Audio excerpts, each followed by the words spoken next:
Depuis la mer, il faut passer le premier voile des collines pour les découvrir.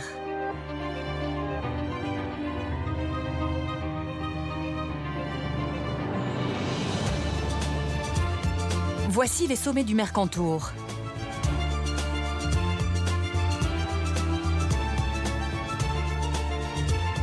Ici, les Alpes se marient avec la Méditerranée.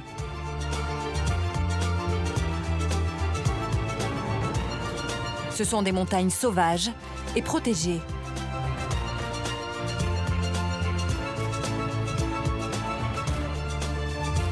Au cœur de ce massif, des vallées secrètes abritent encore un patrimoine préservé.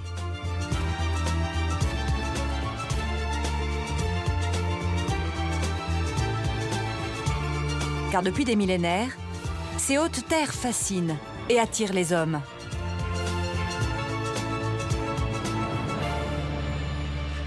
Dans la Gordelasque, l'une des hautes vallées du massif, un enfant du pays part au travail. Christophe Fournier est gardien de refuge. Comme chaque semaine en ce début de printemps, et malgré les risques d'avalanche, il s'engage seul vers les sommets. Une fois sur le trajet, là, c'est parti, c'est la montagne, la vraie. Tout seul. Tout seul. Pas de téléphone, la radio, c'est au refuge. Ça reste sauvage, et puis on va bien voir aujourd'hui, mais il y a peu de traces de ski. C'est un massif qui est peu fréquenté l'hiver, quoi. La montagne se repose. La pente se raidit. Dans le sac de Christophe, 20 kilos de provisions. Il perpétue la tradition du portage, car depuis des siècles, cette vallée a permis aux hommes de franchir les montagnes. C'est le passage vers la haute montagne, c'est le mur des Italiens, là, ce mur en pierre bâti. C'est un mur qui a été fait par l'armée italienne, une sorte de poste frontière. Les histoires des anciens, c'est la contrebande du sel. Là. Les hommes passaient chargés de sel vers l'Italie. Et puis ça finissait à pied parce que les passages d'école ici sont très alpins. Et du coup, ils ne pouvaient plus monter avec des bêtes et ça se passait à dos d'homme. Et c'est en partie pour ça aussi qu'il y avait la contrebande, c'est que c'était des passages qui étaient discrets et peu fréquentés. Christophe s'engage maintenant dans la haute vallée de la Gordelasque. À 2200 mètres d'altitude, voici enfin le refuge de Nice. Ça commence à tirer sur les épaules, là, le poids de la charge. Et puis de le voir, je sais pas, je crois que je suis toujours inquiet. Quand j'arrive, je suis content de voir qu'il est fermé, que ça va, quoi.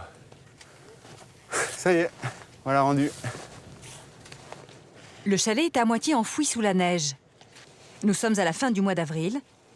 Et cette année, dans le Mercantour, les conditions sont exceptionnelles. Et voilà, je descends vers la porte d'entrée. Là, voilà, le mur de neige, là, c'est ce qui tombe du toit, puis ce qui s'accumule, avec un effet de vent. Donc on voit qu'il y a bien 2,50 m, 3 mètres, là.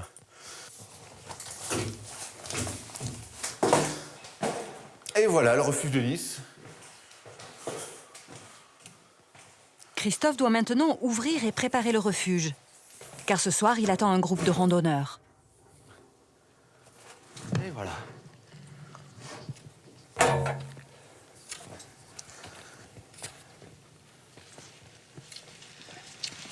Ces skieurs, les voici justement. Quelques centaines de mètres au-dessus du refuge, ils attaquent la montée vers le mont Clapier, un sommet mythique du Mercantour. Alors on commence à voir le sommet là. À leur tête, Yann Bonneville, un guide local, amoureux de ces montagnes. Pas une trace. Désert. Vraiment une journée exceptionnelle aujourd'hui. Ça me plaît beaucoup ce côté sauvage. C'est assez surprenant d'ailleurs, beaucoup de gens qui viennent découvrir le massif. C'est le côté où on entend, c'est les Alpes-Maritimes. Alors les gens, ils s'attendent un peu avec des montagnes plus tranquilles, plus nivelées. Puis en fait, quand ils arrivent ici, c'est des montagnes assez abruptes, des cols assez raides. Et du coup, c'est vachement intéressant au niveau du ski. Finalement, c'est très alpin. On va se rhabiller, hein, remettez une veste, voir la Gore-Tex. Hein. Ça souffle un peu là. On va sortir sur le petit plateau du dessus et ça va venter là.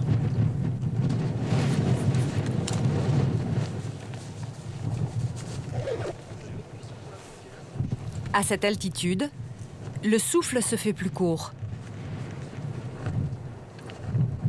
Mais le sommet est en vue. Ok. On est à combien là? Sommet. Ça y est? 3045. Fais juste gaffe à la corniche de bord, hein. Derrière c'est vertical. Hein. Alors regardez derrière vous. La Corse. Aujourd'hui, le panorama est exceptionnel. À plus de 180 km, voici les sommets enneigés de l'île de Beauté. Plus proche, les rivages de la Côte d'Azur avec la baie des Anges et les îles de Lérins. De l'autre côté, l'ensemble de la chaîne des Alpes se déploie. Alors, si on démarre du nord, là, on va avoir la plaine du Pô, le Mont Rose tout au fond là-bas, un peu dans les brumes. Ensuite, tout le massif depuis la Suisse, Haute-Savoie. Et là, on se rapproche du Piémont. Donc un sommet bien isolé tout seul, là, c'est le Mont Viso, 3008. Depuis le sommet du mont Clapier, à 360 degrés, on découvre une vue unique dans les Alpes. C'est vraiment le dernier 3000, le plus au sud des Alpes, quoi, le plus méridional. Si tu pars tôt le matin tu viens skier ici au printemps. L'après-midi, tu vas te baigner à Nice. Hein. Tu vas à la plage, c'est faisable. Ça vous plaît, les gars? Ouais, nickel, super. On est émerveillé à chaque fois qu'on vient et on ne peut pas se lasser de ce genre de vue. C'est vrai? Ah oui, c'est magnifique. Ouais. Il est maintenant temps de redescendre. 800 mètres en dessous, Christophe, le gardien du refuge, les attend. Allez.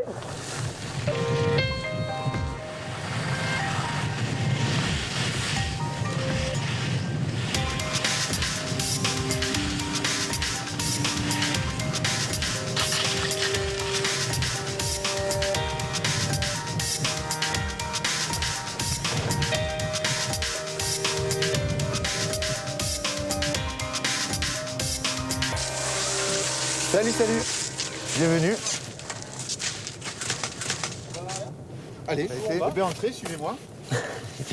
Bon, il y a un peu de neige cette année, Christophe. Hein. Attention aux chutes de neige, là. On est seul ce soir, Christophe? Et oui, elle est ce soir. Ce soir, ils dormiront au chaud dans le refuge, la tête dans les étoiles. Plus bas dans la Roya, le printemps est de retour. Ici, on appelle cette vallée collée à la frontière italienne la vallée du baroque. Dans chaque village, les clochers des églises rappellent l'influence du Piémont tout proche. Elle est aussi réputée pour ses villages perchés.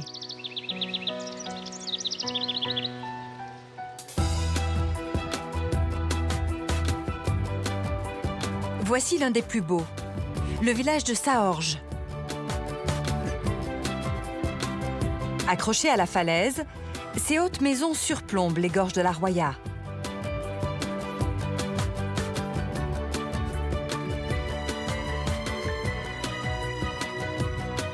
Au fil des siècles, son architecture est restée intacte. Et aujourd'hui encore, ces ruelles possèdent un caractère singulier.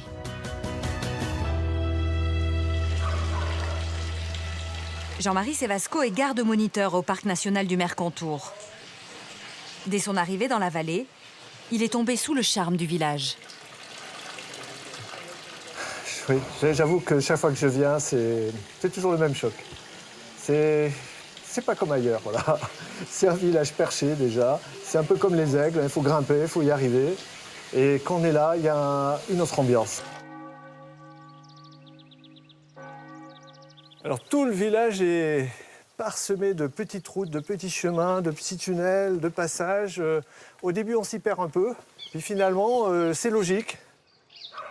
Il y a le chemin du haut avec le lavoir du haut, le chemin du milieu avec le lavoir du milieu et le chemin du bas avec le lavoir du bas. Et en fait, tout était basé sur ça, puisque c'était là où on allait laver le linge, où on allait chercher l'eau.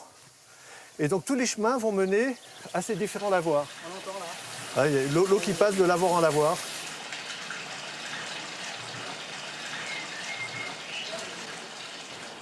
Aujourd'hui, Jean-Marie se rend dans un vallon sauvage, situé juste au-dessus du village. Sur son chemin, il passe devant l'un des monuments emblématiques de la vallée. C'est à couper le souffle. Voici le monastère de Saorge. Cet ancien couvent bâti par les moines franciscains au XVIIe siècle est un témoignage précieux du style de vie de ces moines. Aujourd'hui encore, en poussant la porte du monastère, on change de monde.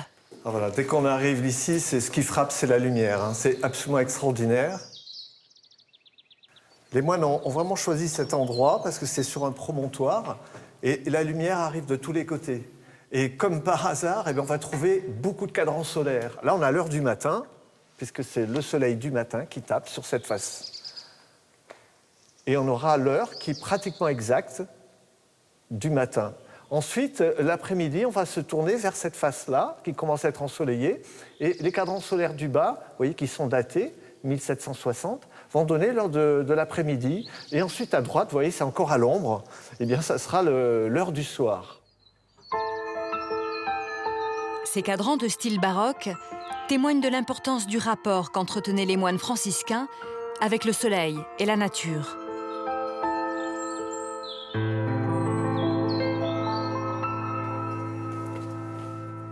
Estelle Arnoux travaille au monastère et en connaît toute l'histoire. Elle accompagne Jean-Marie dans l'église Notre-Dame des Miracles. C'est ici que les moines célébraient les offices. On a à la fois des éléments d'architecture baroque qu'on retrouve un peu partout et qui sont caractéristiques de ce style. Les colonnes torses, les corniches, la quantité de petits anges, les putti. Et en même temps, une grande sobriété du décor. On a très peu de dorures, à part quelques touches dans les niches. Très peu de couleurs, contrairement à des églises de la vallée où on remarque des couleurs très vives, un peu criardes. Ici, on a donc la sobriété du baroque franciscain. Mais le trésor du monastère se trouve au bout de ce couloir. Voilà le réfectoire. Le réfectoire, entièrement décoré par des fresques du XVIIe siècle. Chaque médaillon illustre une des vertus de l'ordre des franciscains, comme Paupertas, la pauvreté, ou encore Castitas, la chasteté. La vertu principale est représentée face à l'entrée. Cette vertu, c'est la charité, caritas. Ça, c'est vraiment une vertu très importante pour les franciscains. Et la maxime dit « aeque omnibus », également pour tous. Donc c'est une charité vraiment universelle. Et on voit cette figure toujours de frère soleil qui illumine à la fois les hommes, mais aussi les animaux, les végétaux, enfin toutes les choses de la création. Presque là, c'est marqué « nous, les moines écologistes », parce qu'on a tous les animaux que l'on trouve ici. La huppe, on a le merle, on a tous les fruits du jardin, toutes les fleurs et toutes ces choses merveilleuses que l'on trouve autour. Cet attachement des franciscains à la nature se retrouve dans le jardin du monastère. Ici, les moines ont créé un petit paradis terrestre. Ils ont cultivé ces terrasses et permis à la communauté de vivre grâce au jardin et aux plantes.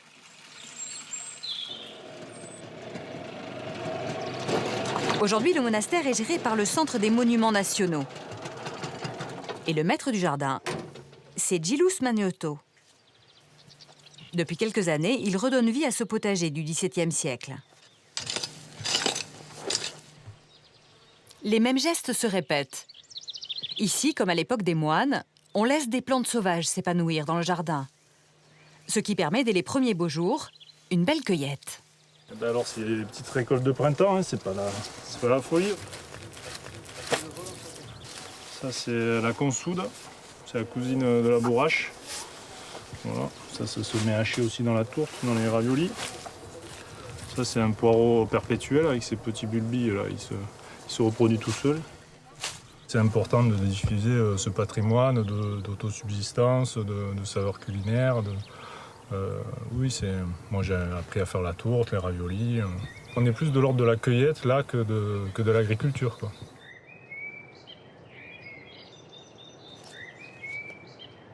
Au-dessus du village, on retrouve Jean-Marie Sévasco. Voici sa destination. Le vallon de la Bendola.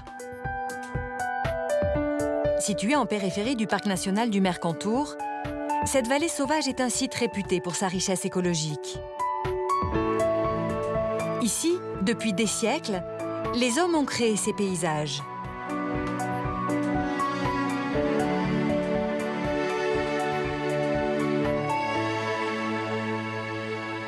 Et voilà.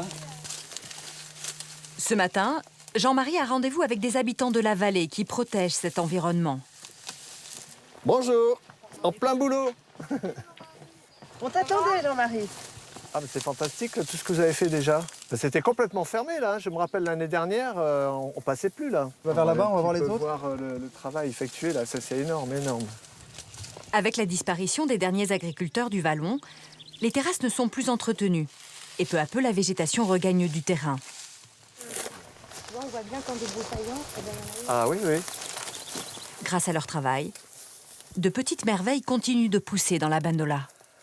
Ah bah, bravo. Pareil, elles sont vraiment cachées. Donc là, ça n'a pas été encore brouté, débroussaillé. On voit bien l'importance du boulot, quoi. Voilà. Et puis on voit bien que l'orchidée, elle est en train de se battre pour émerger, sortir de l'herbe, hein, parce que là, elle est complètement enfouie.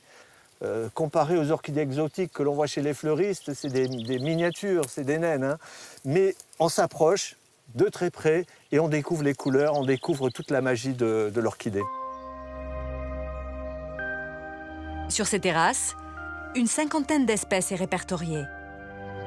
Malgré leur petite taille, ces orchidées sont le symbole d'une nature riche et préservée.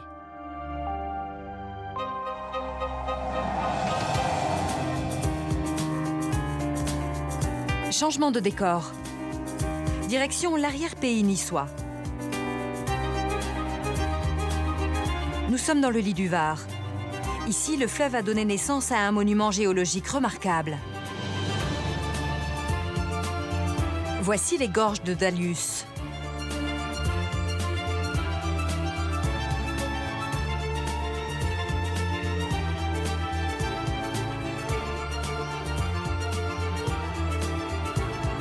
Ici, les eaux ont sculpté dans la roche des falaises de schiste de 300 mètres.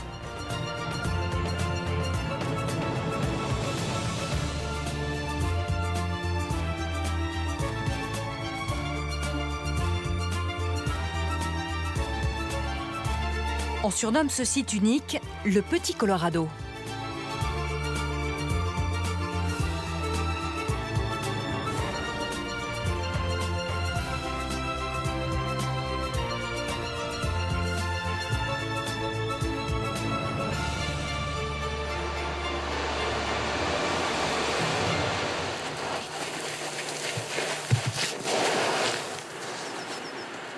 Laurent Caméra est géologue, spécialiste des roches méditerranéennes.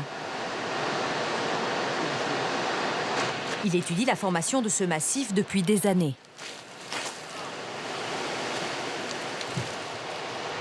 On est dans le lit du Var qui érode la roche et qui transporte aussi des galets et des blocs qui tombent un petit peu des parois. Et cette roche est rouge en fait parce qu'elle contient de nombreux oxydes de fer. C'est un rouge très sombre, mais qui tranche parfaitement avec le paysage et qui s'accorde très bien avec la végétation. Si ce massif intéresse autant le géologue, c'est qu'il peut y lire un chapitre de l'histoire de la Terre. Ces schistes rouges font partie des plus anciennes roches du sud de la France. Elles datent de 260 millions d'années. On est à la limite entre l'ère primaire et l'ère secondaire. Voilà, là je touche l'ère primaire. Et ici, c'est l'ère secondaire. Ce pas les mêmes roches. Là, ce sont des roches continentales, déposées sur un continent. Tandis que ça préfigure l'arrivée de la mer. C'est des dépôts fluviaux. Et c'est un des endroits dans le sud-est où on peut vraiment mettre la main sur l'ère primaire, ici, et l'ère secondaire, là. Voilà, un changement d'air à portée de main. C'est vraiment un endroit unique. C'est, d'un point de vue esthétique, extrêmement joli à voir. Et puis géologiquement, ces roches rouges qui tranchent dans le paysage avec tous les sédiments marins qui se sont déposés dessus, voilà, on a la transition entre le continent et l'océan.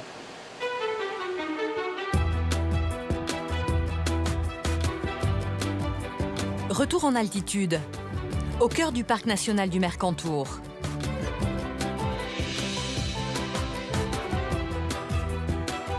Sur ces sommets, avec l'arrivée du printemps, la faune se réveille.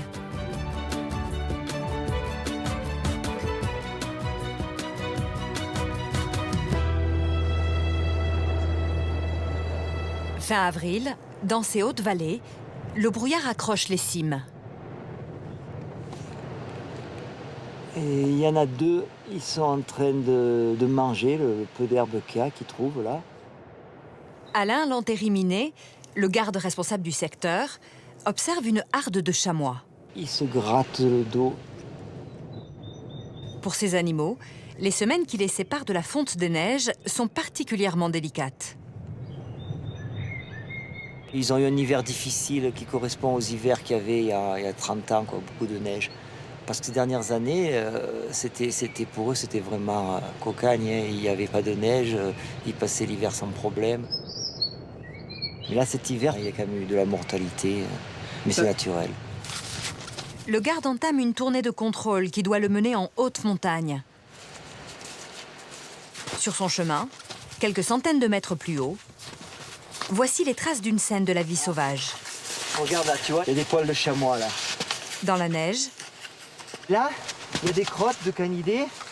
Les indices de la présence du grand prédateur du parc. C'est des crottes qui sont pleines de poils avec des petits morceaux d'os. Je pense que c'est bien du loup. Il y a des bouts d'os. Là, c'est tout des poils de chamois, sans doute. Hein. Voilà. Ça, c'est du chamois.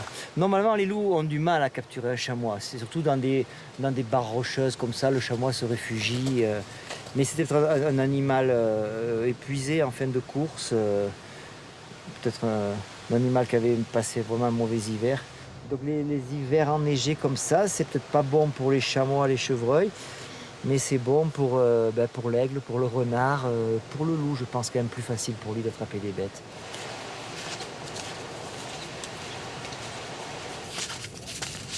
En prenant de l'altitude, Alain pénètre dans un site qui le fascine depuis son enfance. Ça s'appelle le volant de Fontanalbe, là où on va aller. Et puis derrière, c'est fermé par le Mont Bégaud, qui est une montagne sacrée. Et au pied du Mont Bégaud, il y a la vallée des Merveilles. Depuis des millénaires, le Mont Bégaud et les hauts plateaux qui l'entourent impressionnent les habitants de ces vallées. Le lac Carbone, c'est le lac Noir. Le lac Fourcade, c'est le lac Fourchu. Donc le Diable. Le lac du Trême, c'est Tremblement de Peur. Plus loin, il y a le mont Mat, c'est le mont Fou. La Valmas, c'est ça, la vallée de la Sorcière. Une montagne de légende, une montagne mystérieuse qui, sans doute, respire encore cette vieille religion, ces vieux mythes. Je pense que ça doit être ça. Au cœur de ce site magique, voici la destination d'Alain. Le chalet de Fontanalbe. Allez, une petite flambée. C'est là qu'il va passer la nuit. Ben, il a bien pris, lui. Hein. On va mettre du bois un peu plus gros. Et lorsqu'il y a des braises, il faudra les côtelettes pour accompagner la polenta. Au menu ce soir, un repas typique du Piémont, polenta. Alors la polenta, il ne faut pas arrêter de la tourner. Et côte d'agneau grillée. Mais bon appétit, je sais que c'est délicieux. Ah, des fois, le travail a des bons côtés. Hein.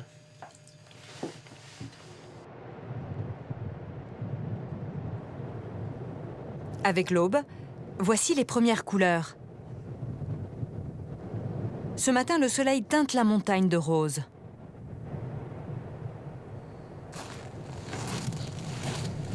Voilà, le lever de soleil sur la crête frontière.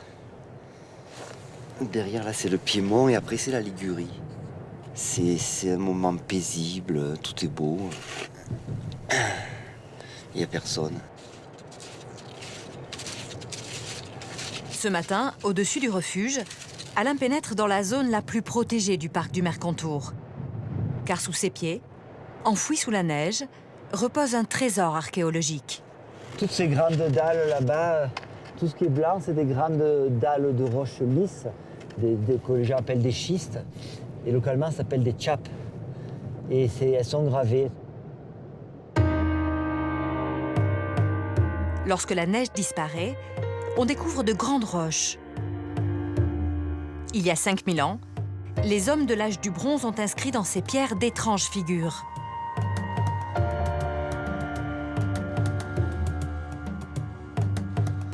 Beaucoup représentent des animaux, comme le taureau. Mais sur les 40 000 gravures du site, on découvre aussi des poignards, des représentations d'attelage d'animaux. Ce site fascinant interpelle les scientifiques. Certains y voient un acte rituel, l'expression d'une pensée mythique en relation avec ces montagnes. De penser que les gens sont venus pendant sans doute au moins 1500 ans graver leurs soucis, leurs demandes aux dieux, leur religion, pourquoi il devait y avoir quelque chose, quoi.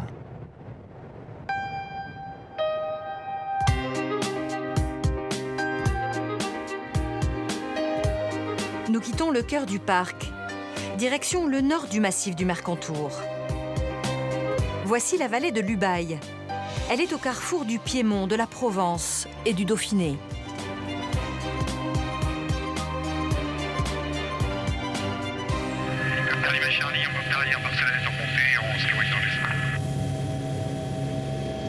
Depuis les airs, deux passionnés par l'architecture de ces montagnes partent pour une mission de contrôle. Ils survolent la vallée, direction l'Italie et les sommets de la ligne frontière.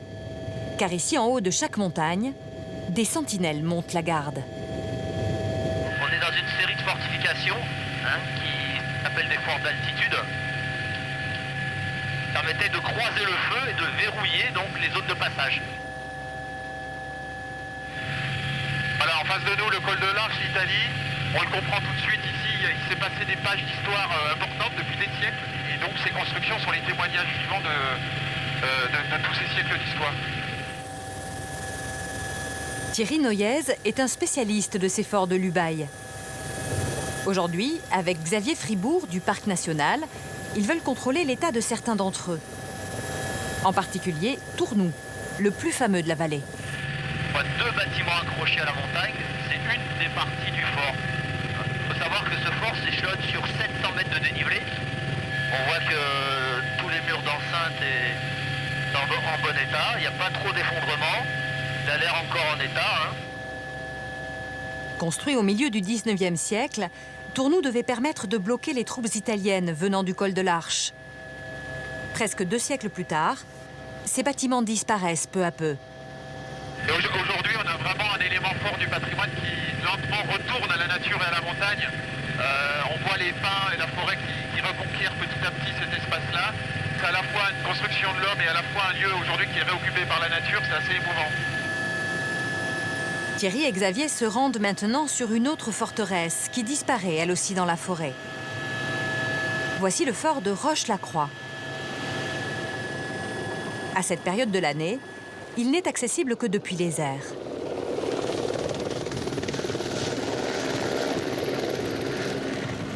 Je passe devant parce que je sais où je vais retrouver l'escalier. Thierry veut faire découvrir à Xavier un lieu secret. Car sous ces bâtiments du 19e siècle se cache un autre ouvrage. Par cette porte, il pénètre dans une citadelle de béton. On va descendre un immense escalier qui va nous mener 20 mètres sous terre. Nous sommes dans un ouvrage Maginot, construit en 1931. Ici, depuis le départ des militaires, rien n'a bougé. Tout est dans son jus, tel que les militaires l'ont quitté. Quand on est à l'intérieur, c'est vrai qu'on se dit, mais on peut voir surgir n'importe quel soldat de ce fort. Ici, 160 hommes ont vécu dans des conditions spartiates. Voici les chambrées. Alors, 36 lits, 3 étages. Voilà, il n'y a pas beaucoup de place. Vous voyez qu'ils étaient très étroits. Leur seule intimité, c'est la petite panneau qui l'isole du voisin. Donc l'intimité, c'était pas tout à fait ça.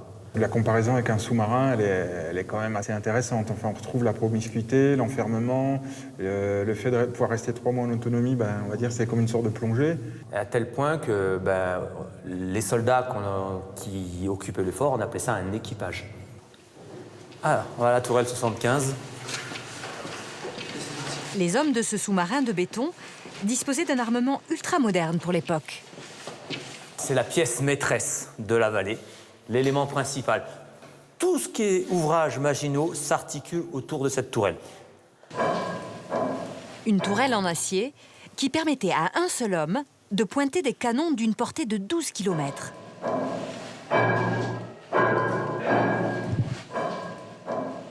Les Italiens avaient un petit surnom de cette tourelle, ils l'appelaient la Messante, avec leur accent, hein, la méchante évidemment. À l'extérieur du fort, la méchante se réveille.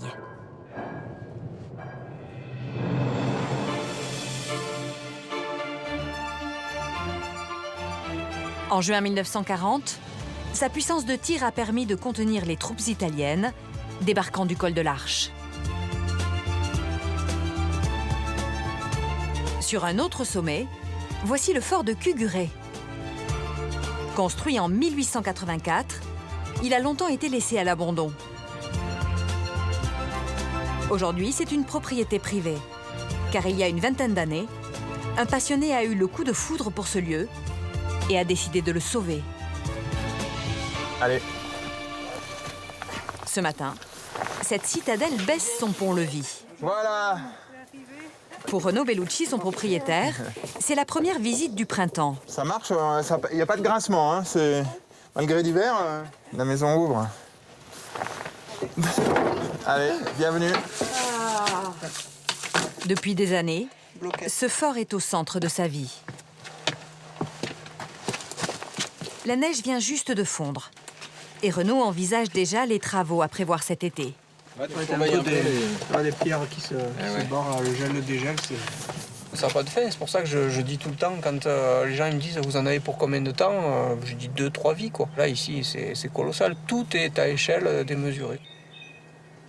Grâce à son travail, le fort est aujourd'hui sauvé. Il y vit tout l'été. Et dès ce printemps, il entame une deuxième phase de travaux pour recevoir du public. Voilà, ça c'était la casemate à canon. On a tout sablé pour que la voûte retrouve son éclat. Et puis là, cette année, on va refaire tout le plancher, faire l'électricité, qu'on arrive à trouver une bonne solution pour faire un éclairage indirect. Dans quelques semaines, ils accueilleront les premiers visiteurs. J'ai apporté le pain fait maison. Ah, super. Elle est bonne âpre. Au projet commun. Hein. Et puis au succès, au premier visiteur, à l'été qui va arriver. Voilà, à la saison qui s'ouvre. Il y a des gens, ils arrivent ici, ils passent 2 heures. Au bout de 2 heures, ils ont déjà déconnecté. Ils ne se rappellent plus de leur code de carte bleue. Ça y est, on sort de la société et à la fois, la société, elle est juste là en dessous, à 7 km. Quoi. On a tous les avantages.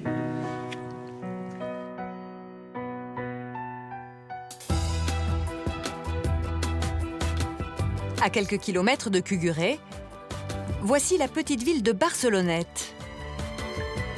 Construite au cœur de la vallée, c'est la capitale de l'Ubaye.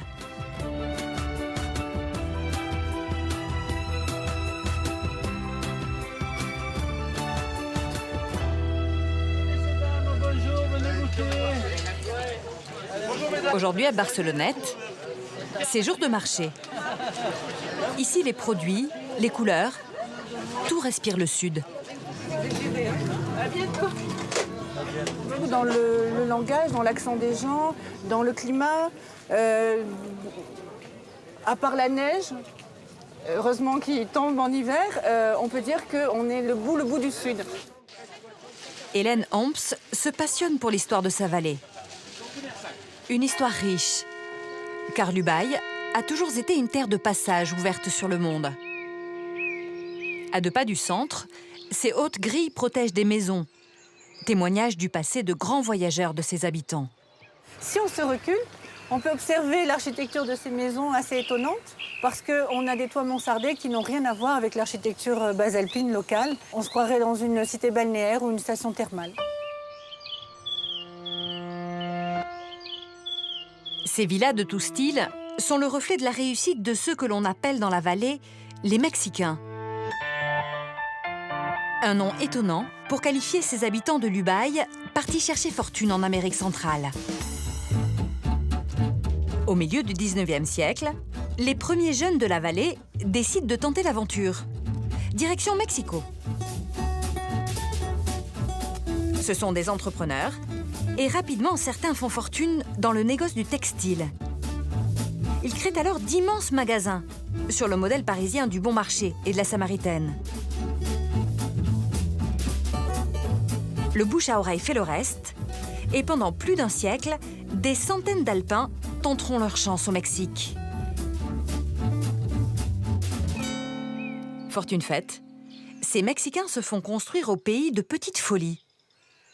Voici l'une des plus étonnantes, la Villa Bleue.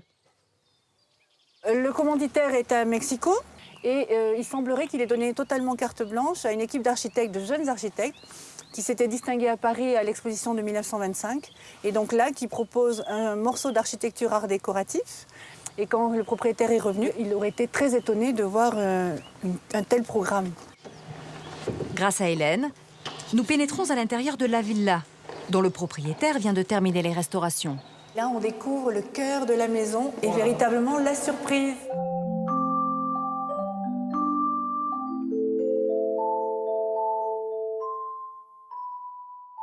Au cœur des Alpes, les architectes ont imaginé un programme art déco. Ils utilisent même la métaphore marine. Ici des vagues,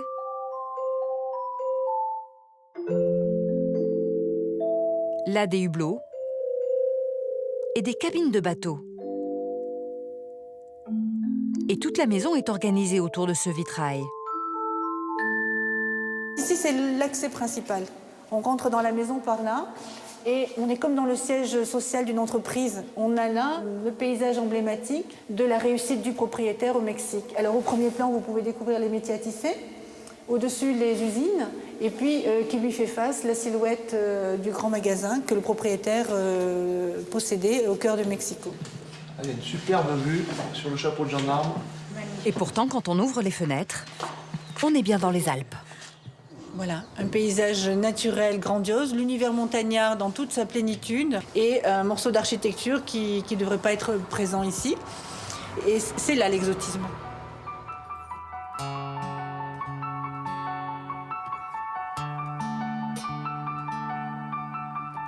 Ce soir, les sommets du Mercantour se colorent au soleil couchant. Barrière naturelle entre les vallées, ces montagnes sont pourtant marquées par les rencontres, les passions et les échanges entre les hommes.